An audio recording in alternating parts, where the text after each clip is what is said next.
So, today I'm gonna share some of the spooky stories I've heard from my hometown. Most of these ghost stories I actually heard from my dad. You know how most parents tell their kids fairy tales to help them fall asleep, like classic stuff. Grimm's fairy tales, Andersen's fairy tales, that kind of thing. Well, my dad, I don't know if he had a screw loose or what, but he used to tell me ghost stories every night to put me to sleep. Like, seriously, ghost stories. Man, and he'd tell them with all the details, totally ignoring the fact that I was staring at him with wide, terrified eyes every night. After he finished, he'd give me this creepy grin and say, "Just make sure you don't look under the bed." Okay, then he'd turn off the lights and close the door. I'd be lying there, staring at the dark ceiling, totally freaked out, thinking some monster was gonna crawl out from under the bed and grab my feet and eat me. I was like 5 or 6 years old then, but I was too scared to get up and go to the bathroom at night until I was 10. Eventually, my dad got super busy with work, and he started coming home really late. Finally, he stopped telling me those ghost stories. Thank goodness for that. But lately, I've gotten super interested in ghost stories again. A while back, I kept bugging my dad to tell me some, but he kept saying he's too old and can't remember the stories anymore. He wouldn't budge, but turns out his memory loss got cured real quick after I bought him a couple bottles of booze and some snacks. After a few drinks, he started rambling about all sorts of stuff. This happened a long time ago. When I was about your age, around 10 years old, I was still in the village, hadn't moved to Hong Kong yet. Your grandpa was a shipbuilder, and since he didn't think he'd amount to much, he put all his hopes on me. He wanted me to succeed and make the ancestors proud. His way of raising me was to keep me locked up at home studying, except for when I was at school. He never let me play with my friends. All he did was make me study. I didn't really mind, 'cause I actually like learning. But is any 10-year-old gonna just stay locked up all day? Especially since I was the most mischievous kid in the village. People would groan when they heard my name. I'll tell you about all the trouble I caused some other time today. I'm gonna tell you about the thing that started it all. If I hadn't run into this thing back then, all the weird stuff that happened later might never have happened. Yeah, see, starting anything is always the hardest part. Once you get going, one thing always leads to another. You gotta remember that, kid. That day, I remember it clearly. It was a sunny day after a rainstorm. Your grandpa locked me in the house like usual and went to work. I put my ear to the door, and when I heard his footsteps fade away, I grabbed the rope I'd hidden under the bed. Back then, I was locked up on the 3rd floor. Houses didn't have plumbing or gas pipes back then, so if you wanted to sneak out, you needed a rope. Otherwise, you'd fall and it wouldn't be a joke. I found a strong spot in my room, tied the rope, and rappelled down like those special forces guys do now. Pretty cool, huh? I just rolled my eyes. As soon as I hit the ground, my buddies came running out to meet me. I was the bravest one, always up for anything, so they followed my lead. It was summer, and even though it had just rained, it was still crazy hot. So, one of the guys, Doggy, suggested we go swimming in the river outside the village. People back then were super superstitious. They were afraid kids wouldn't grow up healthy, especially boys. The whole family counted on him to carry on the family name, so they'd give their kids really cheap names like Doggy. It was super common. Why cheap names? Well, they thought if you gave a kid a fancy name, their fate couldn't handle it, and they'd die young. Anyway, like I was saying, it was a super hot day, and being locked up in the house, I was sweating like crazy. So, I was all in for that swimming idea. Back then, there was no air conditioning, no big malls with AC, nothing. Swimming in the river was the best way to cool down, but it had just rained. So the river was a bit higher than usual and flowing faster, which was kinda dangerous. But we were just kids, we didn't care. We jumped in thinking, we'll just be careful, it'll be fine. Swim trunks? No, we didn't have those. The cold river water felt amazing on our skin. It was so refreshing in the heat. It felt like all the heat just got sucked right out of us. We were splashing around, having a good time, no big deal, until we saw this dark, grayish thing floating towards us from upstream.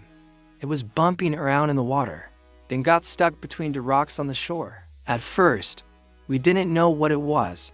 We thought it was just some dead wood or something. But when we got closer, holy crap, it was a dead body. Looked like it had been dead for a while, all bloated and stuff, especially the stomach. Its eyes were half open, and I accidentally made eye contact with it. Some of the kids started crying. They were so scared. Some of them wanted to go find an adult. When I heard them talking about going to get an adult, I stopped them right away. Wait, why did you stop them? Wouldn't it have made sense to get an adult? Yeah, it would have. But then everyone in the village would have known I sneaked out of the house. They didn't like me much, and they would have totally told my dad. And when he got home, I'd get a beating for sure. So, I couldn't let them go tell anyone. That's what I was thinking at the time. But looking back, I really wish I'd let them go get an adult. Compared to what happened later, I'd rather have gotten a beating from my grandpa. But I didn't. I calmed down the kids who wanted to go tell someone, and then I took two of the braver ones to check out the body. It had definitely been dead for a while. The smell of rotting flesh was horrible. I almost puked right there.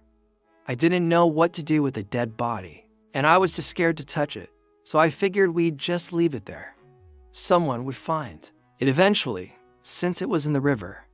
We were about to leave when Doggy, out of nowhere, poked the bloated stomach with a sharp stick. And man, that was a bad idea. The stomach just exploded. Rotten, black guts went flying everywhere. I covered my face right away. Nobody wants that stuff in their mouth, right? But Doggy was the closest, and he got a face full of rotten flesh. He was totally dazed. The other kids were crying and running away, but Doggy was just sitting there, staring blankly with the stick in his hand. I saw he was out of it, so I dragged him upstream to wash the gunk off his face.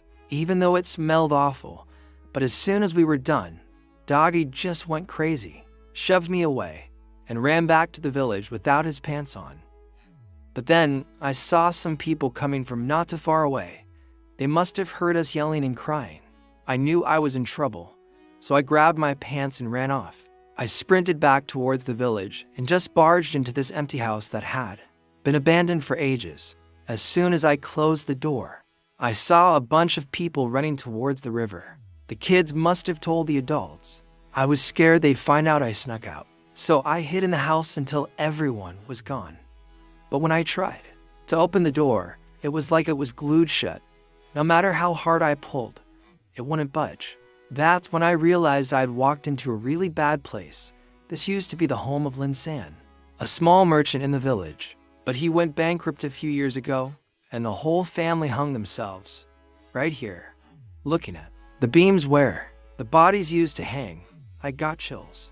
I knew nothing good would come from being in this haunted house. I tried pulling the door with all my might, but it still wouldn't move. I clearly remember that the villagers had put a seal on the door to keep people out. Why was there nothing when I went in? If there had been a seal, I definitely wouldn't have gone into that creepy place. Damn it. I couldn't open the door, no matter how hard I pushed or pulled. So, to get out faster, I started looking for other ways out, like windows.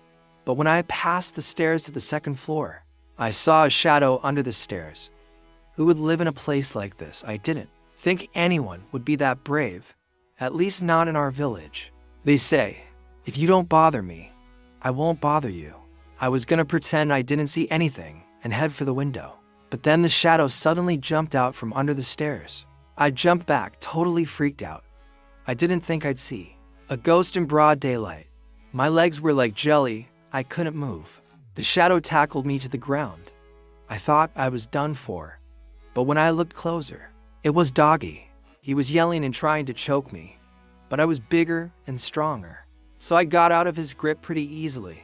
Doggy was acting crazy, yelling, and then hiding back under the stairs. Looks like Doggy had ripped off the seal on the door, but I didn't think about it much then. I just ran to the window and got out of there and ran straight home, leaving Doggy behind. Looking back, I kinda regret it, because that was the last time I saw Doggy alive. 2 days later, they found Doggy drowned in the river. But it wasn't a normal drowning.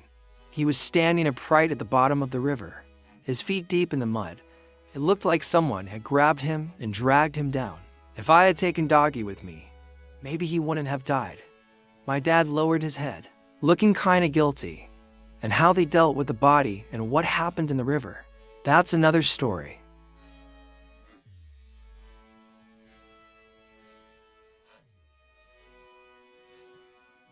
My dad poured himself a full glass of white liquor and downed it in one gulp. He was getting pretty tipsy, but once he started talking, it was hard to shut him up. He paused to collect his thoughts, then started telling me the story again. Back then, they were cracking down on feudal superstitions. So the police initially ruled Doggy's death as an accidental drowning. They said he didn't listen to the adults, sneaked off to the river to swim, got caught in the current and drowned. But everyone in the village knew. His feet were stuck in the riverbed. Accidental drowning. Come on, when the divers pulled Doggy's body out of the river, his mom was crying her eyes out. His dad had died early, and the whole family was counting on him to carry on the family name. And now he was gone. Just like that, in that little river. Doggy's mom got an earful from the rest of the family, saying she didn't watch him properly. And that's why this happened. She was already devastated from losing her son. And then her mother-in-law and uncles laid into her. She couldn't take it anymore, and she hung herself from a tree outside the village. A lot of weird stuff happened there later. I'll tell you about that another time. Let's get back to the floating body. The police investigated the body, tried to figure out who it was, but they couldn't find anything, so they just took it to the morgue and hoped someone would come, claim it. So, they left the body there for days. In that hot weather, the body rotted super fast. The corpse in the morgue was soon covered in maggots and black. Stinky water was leaking out of the coffin. The people at the morgue couldn't take the smell anymore, so they decided to deal with the body themselves. Meanwhile, Doggy's family was poor, so they didn't have a big funeral or anything. They just had a small ceremony where they found his body and then buried him and me. I was totally freaked out. I was having nightmares all the time. Either I dream about a hanged ghost with a long tongue coming to get me, or I dream about Doggy and the floating corpse, all soaking wet, crawling out of the river to find me. I didn't sleep well for a single night. I'd wake up from nightmares in the middle of the night, every night. One time, I looked in the mirror and saw I had huge dark circles under my eyes, and my forehead was all dark too. They say yin tang for high dark forehead. That's probably what they meant. My grandpa, even though he was a bit slow on the uptake, noticed I was acting weird. He kept asking me what was wrong, so I finally told him everything, sneaking out to swim, finding the corpse, and running into the haunted house where Lin San hanged himself. When my grandpa heard that, his face went pale, but this time he didn't beat me. He just left the house without saying a word. At first, I thought he was just mad at me for disobeying him. But then he came back with this guy I'd never seen before. The guy took one look at me and yelled, "Oh no." Then he asked my grandpa for my birth date. I was totally confused, didn't know what was going on. Turns out, the guy was a fortune teller. He lived in the next village and made a living telling fortunes, naming babies, and doing funerals. He was actually pretty good at it, so people called him Master Zhang. I found out later that he was the one who named me. Master Zhang pulled out a red thread from his pocket and tied it around my left pinky. He told me, "Don't take this off until I leave the village, or something bad will happen." Then he asked my dad for a pair of scissors, put them under my pillow, and left. Scissors under the pillow. Wouldn't that hurt? That's what I thought too.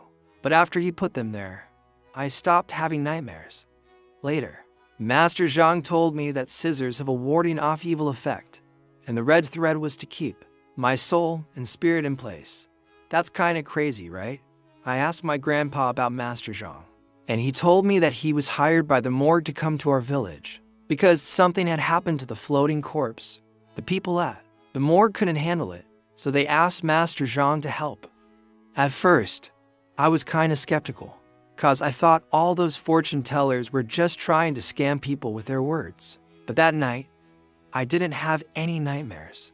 I slept like a baby until morning. Man, it felt so good when I washed my face. I noticed I looked a lot better, and my forehead wasn't as dark anymore. I started to wonder who this Master Zhang guy really was. So I decided to go find him after breakfast and ask him about everything. My grandpa had an early shift that day, so he made me a bowl of clear broth with noodles and some steamed buns, then left for work. I checked the front door, and it wasn't even locked. He must have seen I was feeling down and forgot to lock it. I wasted no time pouring the broth over the noodles and wolfing it down with the buns. Just plain noodles and buns, of course. Back then, we didn't have all the food you have now. The noodles were just 'cause Grandpa thought I wasn't feeling well and didn't have an appetite. Usually, we'd eat steamed buns like 3 times a day, every day. Sounds rough, yeah. So I used to sneak into other people's houses and steal eggs and chickens, and sometimes I'd even team up with my friends to catch wild dogs and eat them. Otherwise, we wouldn't have survived. We were starving. Oh, and I was super slick. Never got caught once. Haha, what's so impressive about that? It's just stealing. Anyway, I'm getting off track. After I finished eating, I snuck out and headed towards the morgue. But first, I went to Doggy's house. It was all covered in white cloth, a really depressing scene. They had Doggy's only picture on the altar, and his mom was sitting there, crying and calling out his name. My heart just sank. If I hadn't been so scared and left Doggy behind that day, maybe their family wouldn't be like this now. I didn't have the face to see Doggy's mom. I didn't even have the guts to go in and offer incense to Doggy. So, I just slunk away. And that was the last time I saw Doggy's mom. Like I said before, she hanged herself a few days later outside the village. Later on, I realized I wanted to apologize to Doggy's mom, but it was too late. This cruel world doesn't give you second chances, so you gotta do things when you can. Like being a good son to your old man, though. So that's what this is about. After I calmed myself down, I headed straight for the morgue.